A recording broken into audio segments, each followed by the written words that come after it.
Tune in as James Cruz brings you Managed Money. Listen to James offer up his insights on investor behaviour, wealth management and strategies on how to retire right. Hi and welcome to this week's episode 7 of Managed Money. Hi, this is James Cruz from Evolution Financial Planning, bringing you the next episode in our discussion in what's your idea of retirement. I guess leaning on what we've already produced as part of Managed Money, the idea or the thought of retirement means so many different things to so many different people. So I guess I wanted to bring some context around what retirement may mean for us as financial service professionals and why we focus on assisting, I guess, our clients building enough capital to fund a retirement whereby they never have to worry about money ever again. It's probably worthwhile looking at the different concepts that are out there in regards to it, and then I guess highlighting how we view retirement. And that's probably based on, I guess, the 25 years of experience, looking at those clients who we've worked with and understanding the way that they've built their capital, but more importantly, the actions and activities that they undertake. And I guess that allows us to lead in, I guess, in the past, what a traditional retirement may have looked like. And I guess it's based on time and periods. Back in the 60s, early 70s, the traditional retirement plan was to retire at age 65. You generally started work in your early 20s, at least in your early 20s if you were university qualified. You worked for that 45 year period.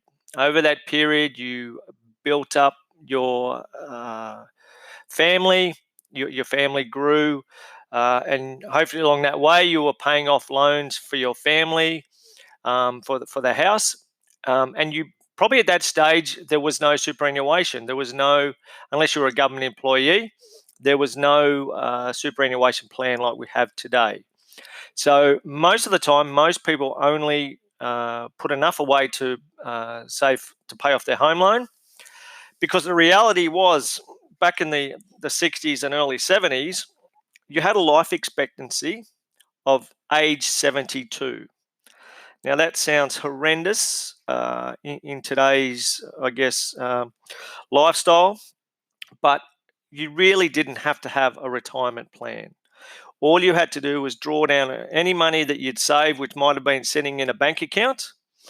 You may have had shares, you may have had an investment property, but the reality was you only had to make your money last for seven odd years, which wasn't a difficult thing to do.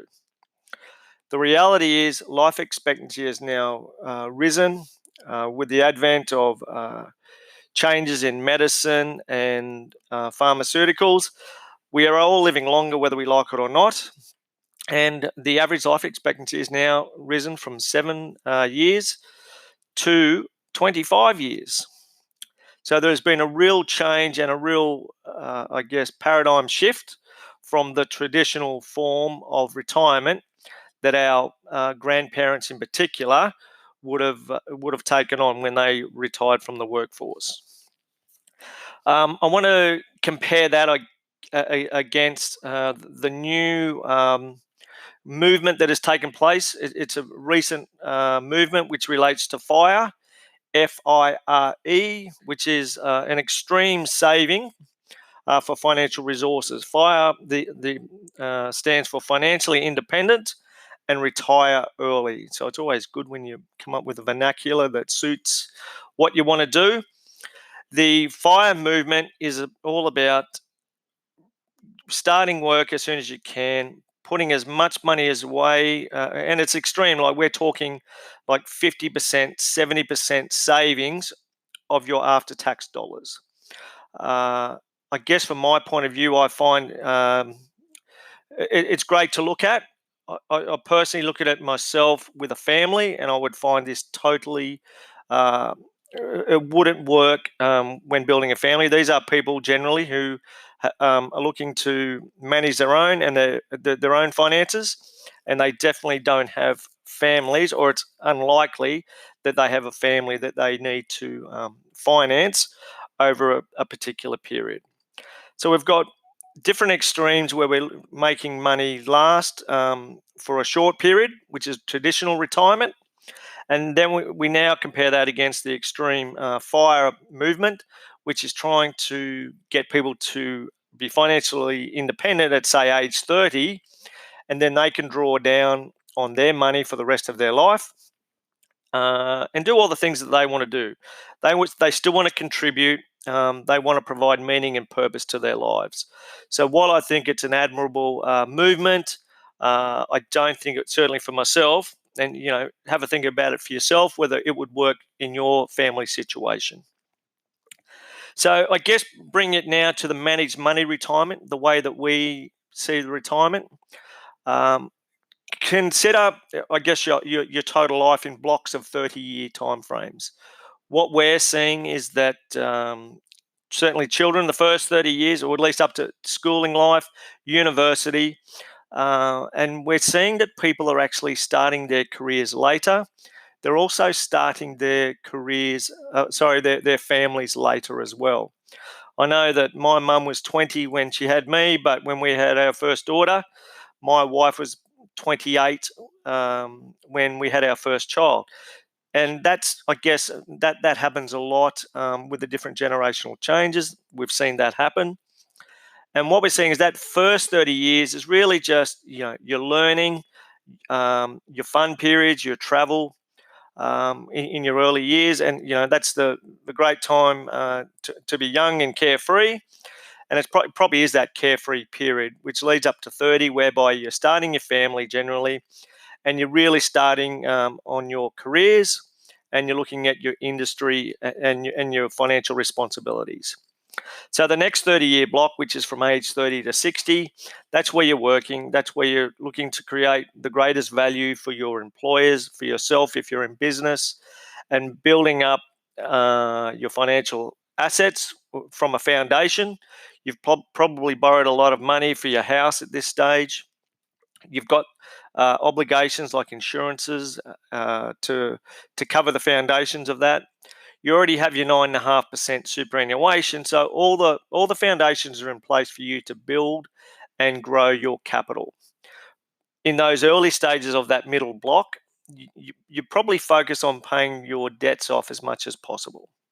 And that's just a clear way of building up equity and making sure that your family has a roof over their house, and also being able to build some financial security with all your different insurance policies. As you're getting closer to 50 and 60, you're probably looking at the opportunities of building that retirement. So at this stage, you've probably paid off your home loan. The kids may or may not be still a drain on your finances, but you've able to look at different strategies like salary sacrifice and superannuation contributions with a view to accumulating and building up that capital for your eventual retirement down the track. It's also at the end of this stage where we see inheritances. The inheritances today, which is the transfer of assets between the baby boomers to Generation X, are significant. Even if the only asset that an inheritance has received is the value of a home, we're still looking at multiples of $100,000s coming through, which make a significant difference in regards to paying off debt and potentially making lump sum contributions to super to build up those assets. So that's the progress that we're seeing. A lot of the business clients that we deal with, they're pushing through to early 60s to 65. In the current legislative environment today, age 65 is such an important birth date, because it's up to this age that we're able to really maximize and make the biggest contributions to superannuation. Based on legislation as at end of May 2019, a couple under the age of 65 can put up to $600,000 into superannuation as non-concessional contributions, which is part of a 3-year bring forward strategy. Hopefully a lot of financial planners understand that. So if there is an inheritance, if there is a sale of asset, this is a great way that you're able to maximize and build up the value of money in superannuation. The benefit of that, of course, is once you turn the tap on as a retirement income stream, you're going to attain a tax-free income stream for the rest of your life based on current legislation. So that's it, leading up to that second block of age 60. So now we want to talk about retirement. And when we talk about retirement, I certainly don't want to think of it as that period whereby you're sitting at home with little or no purpose in your life, not being able to contribute, and certainly feeling a sense of depression because you don't have the resources to do the things that you want to do. So it really is an important period in your life. It should be the wonder years, that area where you have that financial freedom, that period in your life where you don't have to worry about money because you have got enough, and you have enough resources to be able to do all the things that you want to do that make you happy in your life. So for a lot of those clients that we're dealing with, they're retiring at between 60 and 65. So it's a little bit before the standard retirement age, which is 67 if you want to get Centrelink. We certainly have clients who receive Centrelink, but the vast majority of our clients are independent retirees in that they do not rely on government handouts for any of their retirement income stream. And I can tell you now, the sense of self-worth and the self-esteem that's derided by clients doing that makes a huge difference in your retirement years. There's many clients who look at Centrelink or the age pension as their as a God-given right because they've paid taxes over their years. We prefer to work with those clients who think of that as a backup, as a social security. But if your asset base is in excess of the upper threshold of Centrelink, you really do need a hand with those funds to make that money last, because you are taking all the risk and you're taking all the obligations in regards to funding your own retirement. So for those people, the important thing is there is meaning and purpose, and I probably can't stress that enough. For a lot of people, it's travel. We have some clients. They have a house in the Northern Territory. It's what they want, and they just love going fishing and hunting and doing all the things that they want to do while they're up there, and they've done that every year for at least the last 15 odd years. We have some other clients who travel and stay in a villa in France every single year. A couple of those times they've had first class tickets, but they just love engaging, utilizing their language skills and immersing themselves in that community on a regular basis. We have another local family, and their children are spread. And last year, they actually funded for themselves, their children, and all of their immediate grandchildren for a trip to New Zealand for a couple of weeks.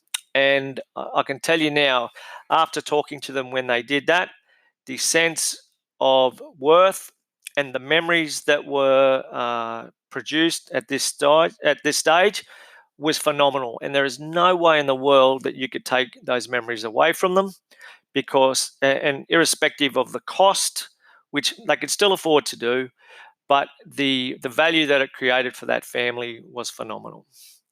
So hopefully I've been able to highlight the different types of retirements that I guess we've been made aware of, the new movement that's coming out. But I really wanted to highlight, I guess, a managed money retirement, what that looks like. And it's about creating enough for you to do the things you want to do. And that's where we work best with clients, those families and business owners who really want to be able to maximize the value of that third block of retirement so that they can enjoy themselves create a sense of purpose and contribution and meaning in their lives, and also plan it so that their family can continue and create a legacy that lasts for generations. If any of this resonates with you, we'd love you to check out our website, evolutionfinancial.com.au. Feel free to drop us a line. If you've got any questions, please jump on to the anchor.fm and leave a message for us on Managed Money. We would love to be able to answer any questions that you may have. Next episode, we're going to focus on the family office unit, which is the way that we manage our clients, so that you're clearer on how a virtual family office manager is able to interact with your family to ensure that the legacy that you're creating is going to be sustainable and will last generations. So I really thank you for your time. Thanks again for the support.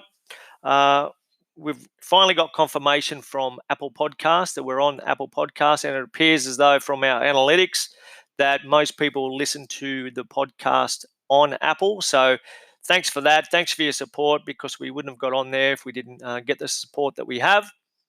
So until next time, look after yourselves, and I look forward to catching up with you soon. Cheers.